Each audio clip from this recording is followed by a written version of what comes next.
আজকে আমি তৈরি করছি আলু পোস্ত। আলু পোস্ত সবার বাড়িতেই হয়, সবার একটা প্রিয় রেসিপি। এখানে আমি একটা মিক্সি বোল নিয়েছি, তার মধ্যে নিয়ে নিলাম পোস্ত আর নিয়ে নিলাম দুটো কাঁচা লঙ্কা। এটা ভালো করে পেস্ট করে নেবো, ঝালটা যদি বেশি খাও একটু বাড়িয়ে দিতে পারো।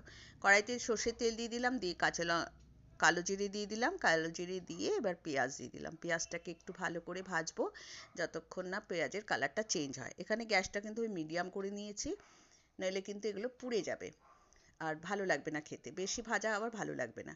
এবার দিয়ে দিলাম আলুটা দিয়ে পেঁয়াজটার সাথে খুব ভালো করে ভাজা ভাজা করে নিতে হবে, যতক্ষণ আলুটা সেদ্ধ হবে ততক্ষণ এটাকে ভাজতে হবে। দিয়ে দিলাম নুন। এই পোস্ততে আমি হলুদ ব্যবহার করি না, আর কাঁচা তেল যে লাস্টে দেয় সেটাও আমি দিই না। তো এবার এইটাকে ভালো করে ভেজে নিলাম।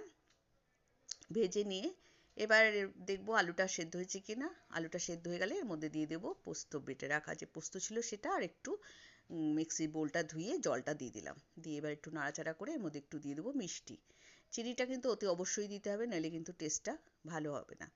তো এবার দিয়ে দিলাম চিনি, দিয়ে এবার একটু ভাজা ভাজা করে নামিয়ে নেব। অনেকে এটাকে ঝোল পোস্ত করে, আমরা একটু শুকনো শুকনো খেতেই আমার বাড়ির লোকেরা খুব পছন্দ করে।